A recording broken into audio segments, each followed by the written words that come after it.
get asked this question a lot.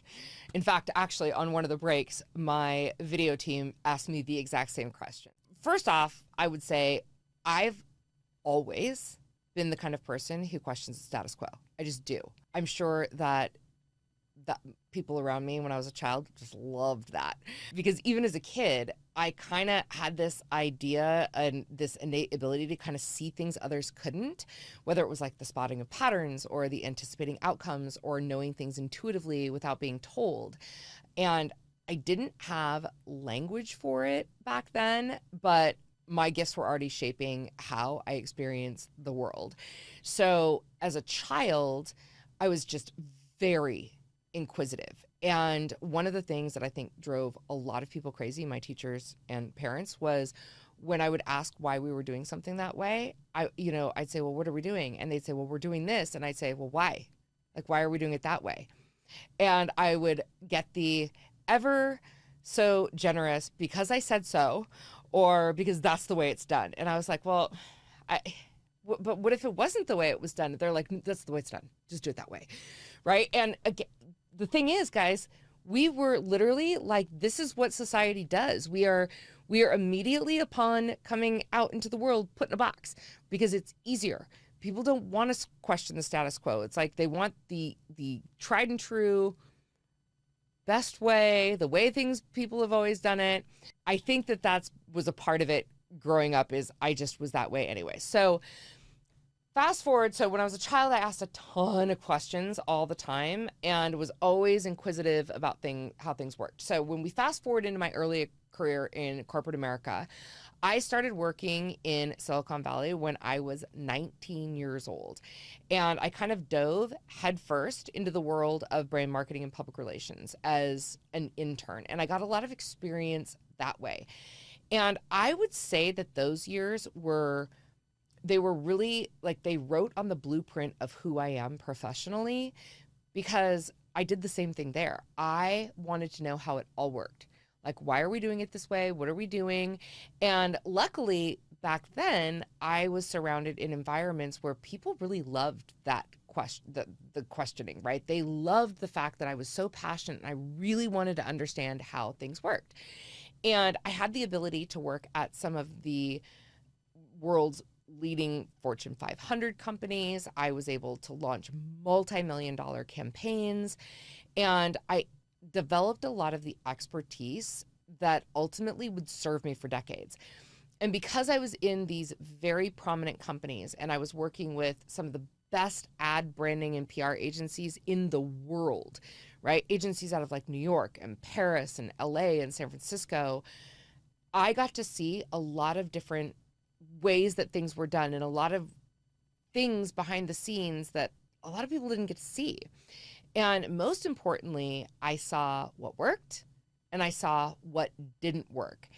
And so by my late 20s, I had already climbed the corporate ladder, because not only was I inquisitive and I was watching and recognizing patterns, I was using my intuition, didn't really know it, like I said before, but I had had all this experience, and I also was building a lot of confidence because I was creating results for my clients. Like, I was able to do things even in my 20s that a lot of people in their 40s, 50s, and 60s were not able to do. And I kind of just went with the flow.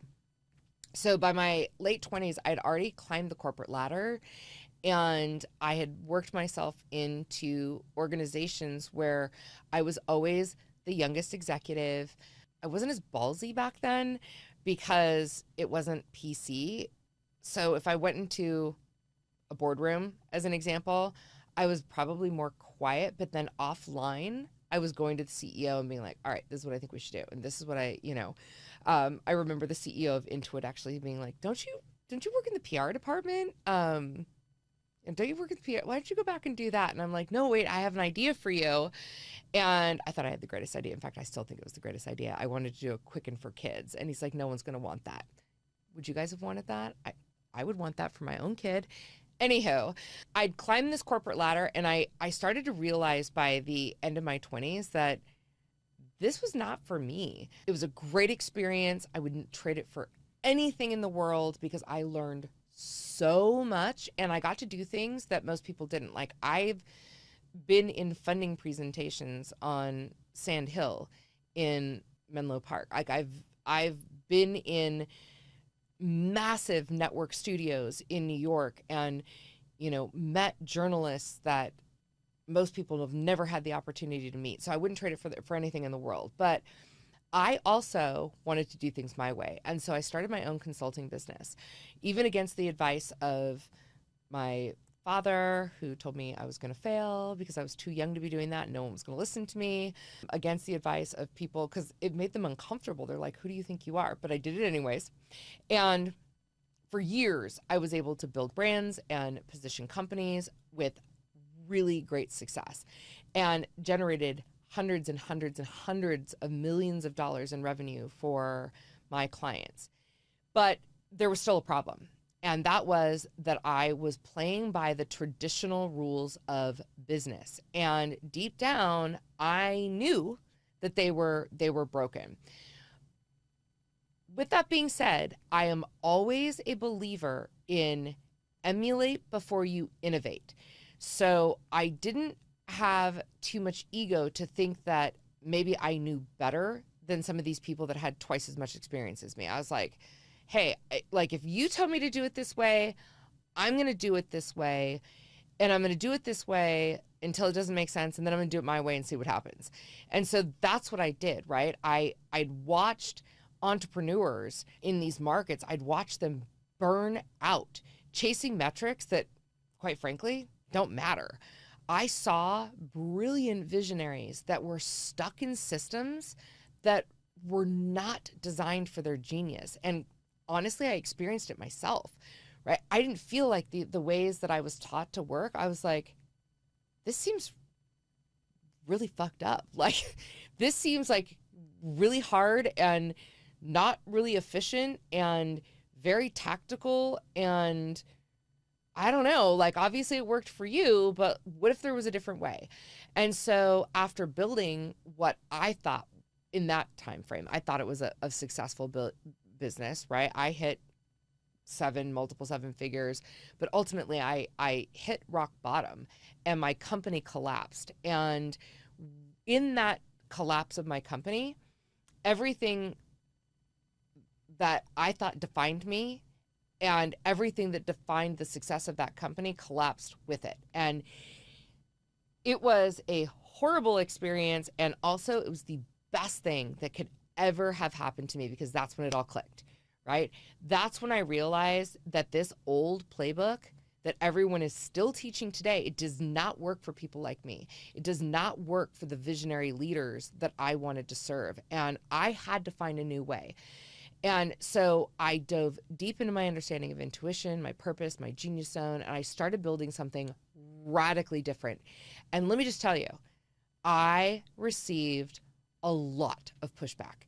I had to fight in my own company oftentimes against people to get things done the way that I knew was best. And you guys, they argued with me. They argued with me like, why do you think your way is the best way? And I was like, maybe it's not, but I want to do it my way. And if I'm wrong, I'm wrong. And then I would end up more often than not being right. Like, they're like, oh, okay.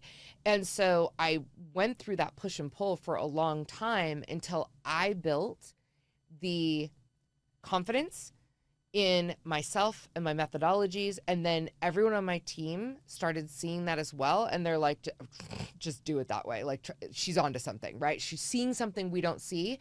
And then they're like, oh, no, I get it. Right. And then my clients started picking up on that. And they're like, would you come do that in my business? And I'm like, yep, let's do it in your business too. And so it just started spreading from there. And that's how I kind of got into the work that I'm doing now. And now my work today is about helping others break free from those broken systems. I use everything that I've learned in doing this: my childhood, my gifts, my corporate experience, my kick in the teeth lessons from building business. And I use all of that to guide leaders in creating success on their own terms. So For me and for the people I work with, it's not just about building profitable businesses, right? You can create profitable businesses that suck and that feel bad and that break you down and wear you thin and suck your soul to live on a daily basis. Like, anyone can do that. I want to help people build businesses that are not only profitable, but they are aligned, impactful, and they create legacies that make their world and the world better. That's what I'm up to today. When I look back, every single part of my journey, from questioning everything as a kid to transforming chaos into order, it's led me to where I am right here today. And while at times it has been so painful and so expensive, I would not change a thing. I would not change a thing, because it's led me to helping people in the way that I do now.